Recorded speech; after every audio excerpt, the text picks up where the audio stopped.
Stone Soup, retold and illustrated by John J. Muth. 3 monks, Hawk, Lock, and Sal, traveled along the mountain road. They talked about cat whiskers, the color of the sun, and giving.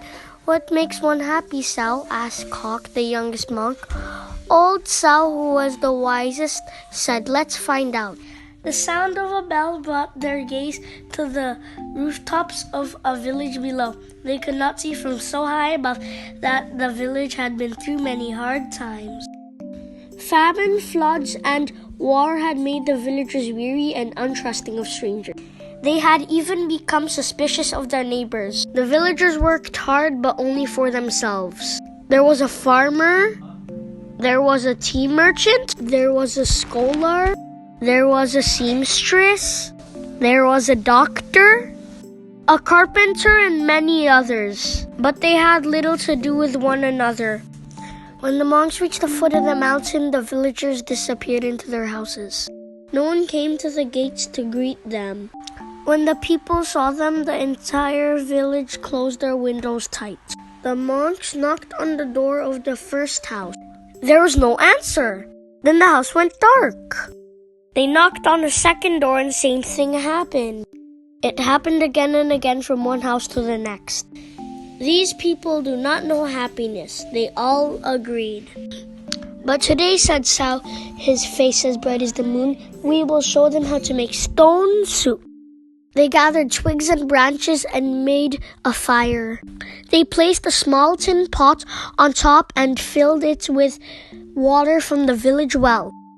A brave little girl who had been watching came to them. "What are you doing?" she asked. "We're gathering twigs," said Lock.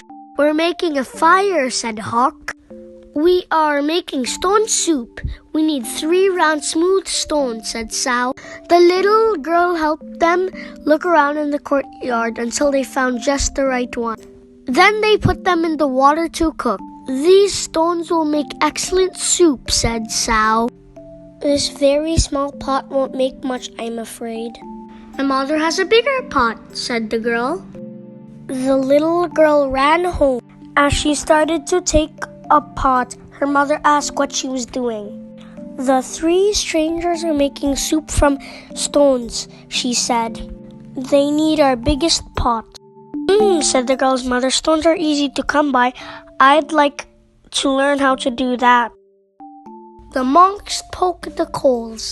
As smoke drifted up, the neighbors peered out from their windows. The fire in the large pot in the middle of the village was true curiosity.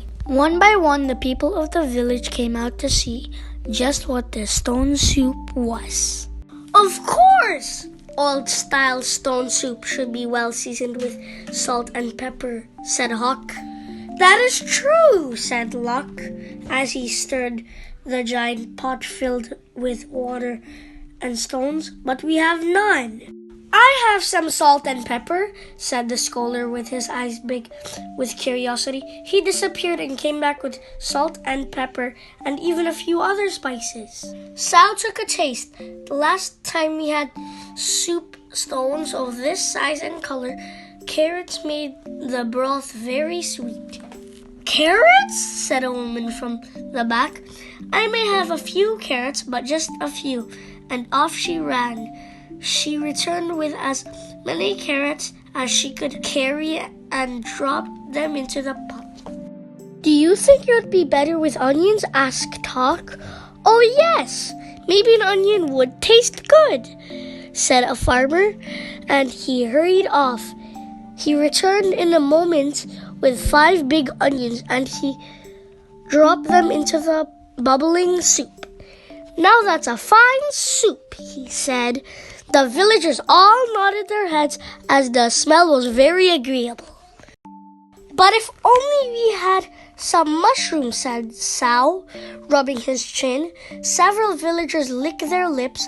A few dashed away and returned with fresh mushrooms, noodles, pea pods, and cabbages. Something magical began to happen among the villagers. As each person opened their heart to give, the next person gave even more. And as this happened, the soup grew richer and smelled more delicious. I imagine the emperor would suggest we add dumplings, said one villager. And bean curds, said another. What about cloud ear and mung beans and yams, cried some others. And taro root, winter melon, and baby corn, cried other villagers. Garlic, ginger root, soy sauce, lily buds. I have some, people cried out, and off they ran, returning with all they could carry. The monk stirred, and the pot bubbled. How good it smelled, how good it would taste, how giving the villagers had become. At last the soup was ready. The villagers gathered together. They bought rice and steamed buns. They brought lychee nuts and sweet cakes. They brought tea to drink, and they lit lanterns. Everyone sat down to eat. They had not been together for a feast like this for as long as anyone could remember. After the banquet, they told stories, sang songs, and celebrated long into the night. Then they unlocked their doors and took the monks into their homes and gave them very comfortable places to sleep.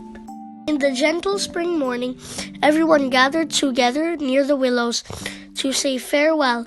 Thank you for having us as your guests, said the monks. You have been most generous. Thank you, said the villagers. With the gifts you have given, we will always have plenty. You have shown us that sharing makes us all richer.